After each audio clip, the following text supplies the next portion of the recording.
Unapofuatilia neno la Kristo, utafanya kile ambacho ndicho Kristo anakifanya, ndicho Kristo anakipenda, na sio vinginevyo. Jamani, Bwana asifiwe sana.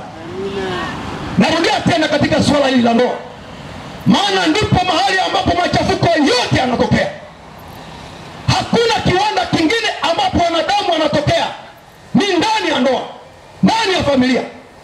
Ukiona leo kuna wezi wamefuzwa kwenye familia fulani, ni watoto wa fulani, ni ndugu wa kina fulani. Ukiona kuna wachawi wapo kwenye familia fulani, ni watoto wa fulani, ni ndugu wa kina fulani. Kwa sababu watu wanaingia katika mahusiano hayo bila kufuata utaratibu wa Mwenyezi Mungu, kwa sababu hawafuatilii kweli za neno lake, watambua kwamba familia inapaswa ianzishweje. Unakuta wanakuwa na maisha ambayo hayaendani na vile ambavyo Mungu alikusudia. Halafu hapa ameshika Biblia, hapa ameshika kitabu cha wimbo, hapa ameshika mstaafu, anafundisha wengine, wakati amekanyaga mafundisho anawafundisha wengine. Nataka nikueleze wewe unayesikia maneno haya, hicho unachokifanya, staili yako ya maisha, mtindo wako wa maisha, unafungamana na kile ambacho maandiko yanasema? Kama ni kinyume, unapaswa urudi katika maandiko, ujue ya kwamba sasa ni kitu gani ambacho kinapaswa kuweze kufanyika. Jamani, Bwana asifiwe sana. Amina.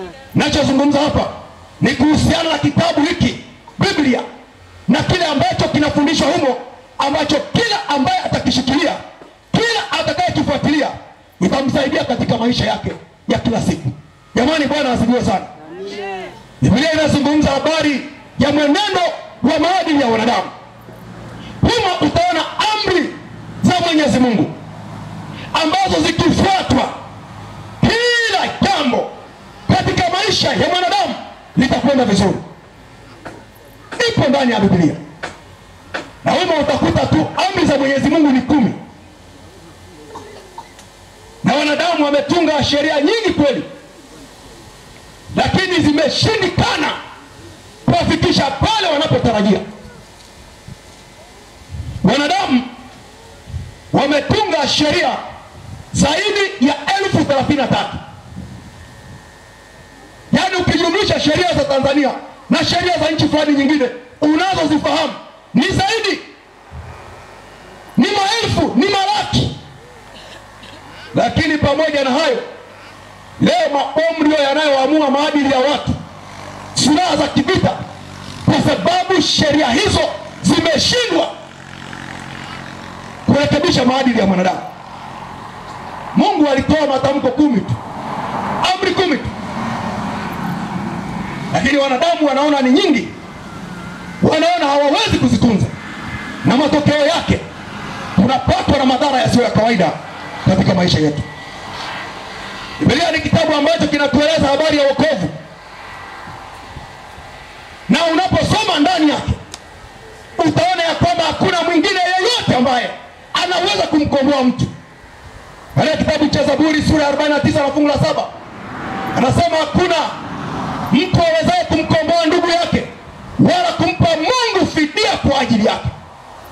Hayupo mtu wa kumkomboa mtu ndugu yake, hayupo.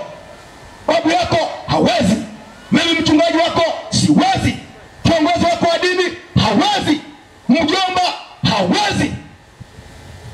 Kama hakuna mtu ambaye anaweza kumkomboa mtu wala kumpa Mungu fidia kwa ajili yake, sasa tufanye nini? Kitabu hiki kinatueleza ni nani aliyepimwa kwa ajili ya ukombozi wetu. Jamani, Bwana asifiwe sana. Amina. Kitabu cha Yohana sura ya 3 na fungu la 16, kwa maana jinsi hii Mungu aliupenda ulimwengu hata ukamtoa mwanawe wa pekee, ili kila mtu amwaminie asipotee, bali awe na uzima wa milele. Kitabu hicho kinatueleza yule mmoja aliyetumwa na Mungu kuja kunikomboa na kuja kukomboa wewe. Jamani, Bwana asifiwe sana. Na wewe ndiye tunayezungumza habari zake. Ndiye mkombozi anayefunuliwa katika kweli za Biblia. Ndiye mkombozi ambaye Biblia yote inazungumza habari zake. Unapoona maisha ya watu mbalimbali yametajwa katika kitabu hiki Biblia, ni ili tu kukuonesha ya kwamba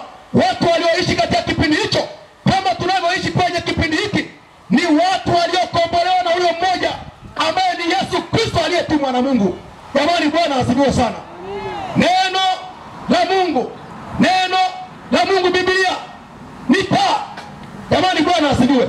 Wale ambao wanalipokea neno hili, wanaifuatilia Biblia, wanafuata kile Mungu anachokisema, wana uhakika wa kutembea nuruni. Jamani, Bwana asifiwe sana. Katika kitabu cha Zaburi 119 na fungu la 105 anasema, neno lako ni taa ya miguu yangu na mwanga wa njia yangu. Hapa duniani, ndugu zangu, tunatembea, wewe na mimi tunatembea katika kiza cha ulimwengu huu, katika mashaka ya ulimwengu huu, katika mambo mengi kwenye ulimwengu ambao kwa kweli yanatufanya tusijisikia vizuri, tuna wasiwasi mno. Katika ulimwengu huu tunahitaji taa, na taa hiyo si nyingine lakini neno la Mungu ambayo ni Biblia. Jamani, Bwana asifiwe sana. Neno la Bwana ni taa katika miguu yangu, ni mwanga katika miguu yangu, katika njia yangu. Ninapokuwa nalo, nina uhakika kwenye ndoa nitamulikiwa, katika biashara nitamulikiwa, kwenye utumishi wangu kazini nitamulikiwa, katika jamii ninapoishi nitamulikiwa. Popote nilipo, neno la Bwana linanimulikia, na kwa sababu ni taa, ni mwanga, ninapoona ya kwamba kumbe niko hivi, basi najirekebisha. Najirekebisha namna gani? Ninamfuata yule ambaye ndiye anayenitakasa. Jamani, Bwana asifiwe sana, ambaye si mwingine lakini ni Kristo, ambaye ni Bwana na Mwokozi wetu. Ukiwa na neno la Mungu utatembea salama. Kiongozi yeyote anahitaji kuwa na neno la Mungu. Jamani, Bwana asifiwe. Kiongozi wa serikali, kiongozi wa kisiasa, wewe mwenye mamlaka katika taasisi yoyote, unahitaji kuwa na Biblia, unahitaji kuwa na neno la Mungu. Jamani, Bwana asifiwe sana. Jambo la kusikitisha, watu wanamiliki vitu vya gharama, lakini wanakosa tu kitabu kidogo cha 20,000, 25, 30, 40 au kiasi fulani cha fedha kwa kadri ya uwezo wako wa kifedha. Mtu anamiliki simu ya milioni 1, ya milioni 2, ya 500,000, ya 300,000, hana Biblia ya 20,000. Ana simu, anawasiliana sawa, lakini anatembea gizani. Ni jambo la hatari sana. Wewe uliye kiongozi, narudia tena, iwe ni katika taasisi yoyote ile, ya kiserikali, ya binafsi au kiongozi wa dini, hicho kitabu kinachoitwa Biblia unakihitaji, sio kwa ajili ya kumulikia wengine, ni kwa ajili ya wewe mwenyewe kujimulikia. Hayo unayoyafanya ndiyo nuru uliyoipata kwenye maandiko matakatifu. Hicho unachowafundisha watu ndicho Biblia inachosema. Mtaona mambo mengine hapa tutakapozungumza katika masomo yanayofuatia. Siku moja tulikuwa kwenye msiba mahali fulani, na yule kiongozi wa dini wa kanisa lile alipokuwa akifanya mazishi pale, akawaambia watu ya kwamba, unajua hapa tunalia tu hapa, lakini mwenzetu tayari ameshatutangulia, yuko mbinguni. Kiongozi wa dini yuko mbele ya jeneza, anafanya huduma kwenye msiba, anawadanganya watu, anawaambia ya kwamba mwenzetu ameshatangulia mbinguni, wakati watu wako pale kwa ajili ya mazishi. Ni kiongozi wa dini sawa, lakini ambaye Biblia haijamulikia, alafu ameishika imulikia wengine, matokeo yake anawadanganya. Nazungumza hili kwa uchungu usio wa kawaida, kwa sababu sisi viongozi wa dini, dhambi yetu sio ya kawaida, ni kubwa kuliko wafuasi wetu, ni kubwa kuliko wale tunaoongoza. Kwa sababu kama mimi kiongozi ni kipofu, naenda kuwadumbukiza shimoni wale ninaowaongoza. Ninawaambia, katika mikutano hii tutaieleza Biblia kama inavyosema, na kama utaona ya kwamba kuna mahali tumekosea, tumetafsiri tofauti, wewe uliza, na tutakuthibitishia ya kwamba ndicho maandiko yanachosema na sio vinginevyo. Nilisema mapema ya kwamba ili uweze kupata ukweli wa mambo, yako mambo yanayohitaji imani. Lakini imani unaipata wapi? Tumeona ya kwamba imani chanzo chake inapaswa iwe ni kusikia, lakini kusikia kutoka kwenye neno la Kristo na sio neno la mtu. Jamani, Bwana asifiwe. Mimi nilipo hapa, kama sijasikia kile Yesu alichosema na mimi kwenye neno lake, nitakudanganya. Na mimi sitawaletea kile ambacho hajaniambia kwenye neno lake. na kwa sababu neno lake sio jipya, ni la zamani, limekuwepo wakati wote, tutathibitisha wote katika